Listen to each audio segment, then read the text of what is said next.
পৃথিবীর নিচে কি রয়েছে কখনো কি তা কল্পনা করে দেখেছেন? আর আমরা যদি মাটির এক প্রান্ত থেকে অন্য প্রান্তে খনন করি তাহলে আমরা কতটুকু গভীরে পৌঁছাতে পারবো? সমুদ্র থেকে বেশি নাকি মাউন্ট এভারেস্ট থেকেও বেশি? যদি বিজ্ঞানীরা পৃথিবী থেকে 5.5 কিলোমিটার বেশি দূরে মঙ্গল গ্রহে পৌঁছাতে পারে তাহলে কেন আমরা পৃথিবীর ভেতরে 12,742 কিলোমিটার গর্ত করতে গিয়ে বারবার ফেল হয়ে যায়? আর আজকে আমরা জানবো আমাদের ভূপৃষ্ঠের ভেতরে কি কি রয়েছে আর আমরা কতটুকু গভীরে গেলে কিসের সন্ধান পাবো। তো চলুন শুরু করি। সর্বপ্রথম শুরু করা যাক পৃথিবীর প্রথম উপরের লেয়ার থেকে, যেখানে আমরা বাস করি আর আমাদের সাথে 80% প্রাণীও এখানে বাস করে। আর এর থেকে আমরা যদি 2 ফিট নিচে নামি তাহলে সেখানে আমরা পোকামাকড় আর ইঁদুরের গর্ত পাবো। আবার 6 ফিট পর্যন্ত গর্ত করে সাধারণত খবর দেওয়া হয়। এর সাথে আমরা যদি 13 ফিট নিচে নামি তাহলে মিশরের 3000 বছর পুরানো তুতানকামুন আর তার ধন সম্পদ পাওয়া যাবে। প্রাচীন যুগে মিশরের রাজাদেরকে 10 ফিট নিচে কবর দেওয়া হতো। 20 ফিট গভীর পর্যন্ত মেটাল ডিটেক্টর কাজ করতে পারে। 23 ফিট নিচে নামলে আমরা কিউচি টানেল দেখতে পারবো। ভিয়েতনাম যুদ্ধের সময় সৈনিকরা নিজেদেরকে গোপন রাখতে আর শত্রুদেরকে সারপ্রাইজ অ্যাটাক করার জন্য এই টানেলটি তৈরি করে। 40 ফিট নিচে পর্যন্ত নাইল ক্রোকোডাইলরা গর্ত করতে পারে। এই গর্তটি প্রাণীদের করা সবথেকে গভীরতম গর্ত।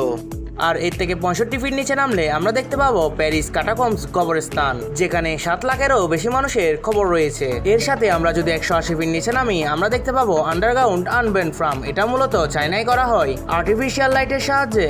মাটির নিচে 328 ফিট গভীরে নিউক্লিয়ার ওয়েস্টকে দাফন করা হয় যাতে এটা মানব জাতির কোনো ক্ষতি করতে না পারে। আরো একটু নিচে নামলে 346 ফিট গভীরে রয়েছে পৃথিবীর সব থেকে গভীরতম মেট্রো স্টেশন।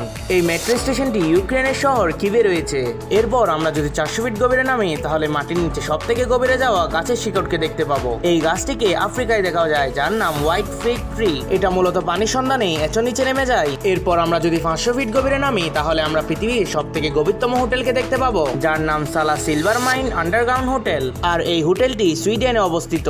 এর থেকে আরো নিচে মানে 720 ফিট গভীরে নামলে আমরা দেখতে পাবো পৃথিবীর সব থেকে গভীরতম নদীর তলদেশ। এই নদীটিকে আফ্রিকানে পাওয়া যায়, যার নাম কনগো রিভার। কিন্তু মানুষ এর থেকে আরো নিচে নেমেছে। এর থেকে আরো বেশি 950 ফিট গভীরে নামলে আমরা দেখতে পাবো পৃথিবীর গভীরতম ট্রেন টানেল। এই টানেলটি সাইকেল টানেল নামে পরিচিত, যেটি জাপানের 2টি দ্বীপকে সংযুক্ত করেছে। এই টানেলটাকে মূলত সমুদ্রের নিচে তৈরি করা হয়েছে। 1000 ফিট গভীরে যদি কোনো ব্যক্তি লুকিয়ে বসে থাকে তাহলেও সে বাঁচতে পারবে না। এটি হচ্ছে B-82 নিউক্লিয়ার ওয়ারহেড, যেটি মাটির নিচে 1000 ফুট গভীরে লুকিয়ে থাকা ব্যক্তিকে সহজেই শেষ করে দিতে পারবে। এর থেকেও আমরা যদি আরেকটু গভীরে নামি তাহলে আমরা দেখতে পাবো ডেড সি বা মৃত সাগর, যা সি লেভেল থেকে 432 মিটার বা 1419 ফিট গভীরে রয়েছে। এর থেকে আরেকটু নিচে মানে 2300 ফিট গভীরে নামলে আমরা দেখতে পাবো সানজুস মাইন, যেখানে 33 জন মানুষ 69 দিন খাবার জলের সাপ্লাই ছাড়া বেঁচে ছিল।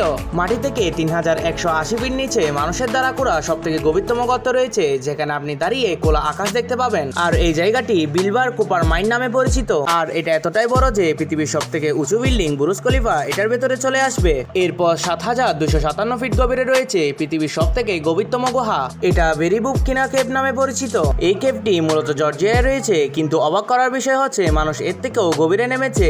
এর থেকে গভীর 10,500 ফিট নিচে নামলে আমরা কোলার গোল্ড মাইন কেভটি দেখতে পাবো। এর থেকে আরো গভীরে মানে 12,000 ফিট গভীরে খনন করে দেখতে পারবো পৃথিবীর সব থেকে গভীরে বেঁচে থাকা পোকা, যার নাম ডেভিল ওয়ার্ম। আশ্চর্যজনকভাবে এই পোকাটা এত গভীরেও বেঁচে থাকতে পারে। এর থেকে আরো গভীর মানে 13,123 ফিট গভীরে রয়েছে পৃথিবীর সব থেকে গভীরতম গোল্ড মাইন। আর এই মাইনটার নাম হচ্ছে এম্পিওনে গোল্ড মাইন। এই মাইনটি দক্ষিণ আফ্রিকায় অবস্থিত। এটা থেকে পৃথিবীর সব থেকে বিশুদ্ধ সোনাকে উত্তোলন করা হয়। আর এর থেকে আরো নিচে মানে 29,032 ফিট গভীরতা, এটা হচ্ছে মাউন্ট এভারেস্টের উচ্চতা। এর থেকে আমরা যদি আরেকটু নিচে নামি মানে 35,640 ফিট নিচে তাহলে এটা হবে সমুদ্রের সব থেকে গভীরতম স্থান। আর সমুদ্রের এই স্থানটিকে মারিনা ট্রেন্চ নামে পরিচিত, যা 35,640 ফিট নিচে। কিন্তু আপনি যে অবাক হবেন, মানুষ এর থেকেও অনেক গভীরে নেমেছে। এর নিচে মানে 40,230 ফিট নিচে মানুষের তৈরি সব থেকে গভীরতম গর্ত রয়েছে, যার নাম কোলা সুপার ডিপ ব্রোনহোল নামে পরিচিত। আর এই গর্তটা 23 সেন্টিমিটার চওড়া। 1957 সালে রাশিয়ার মিশন ছিল এমন একটা গর্ত তৈরি করা যা পৃথিবীর সেন্টার পর্যন্ত পৌঁছে যাবে। কিন্তু 9 বছর পর্যন্ত কন্টিনিউ ড্রিল করার পর তারা এমন একটা পর্যায়ে এসে পৌঁছায় যেখানকার তাপমাত্রা 200 ডিগ্রি সেলসিয়াস। আর এর ফলে ড্রিল ইকুইপমেন্ট এতটাই গরম হয়ে যেত যে এর নিচে আর নামা তাদের সম্ভব হতো না। আর এটাই হচ্ছে মানুষের তৈরি সবথেকে গভীরতম গর্ত, যেটার নিচে আজ পর্যন্ত কেউ যেতে পারেনি।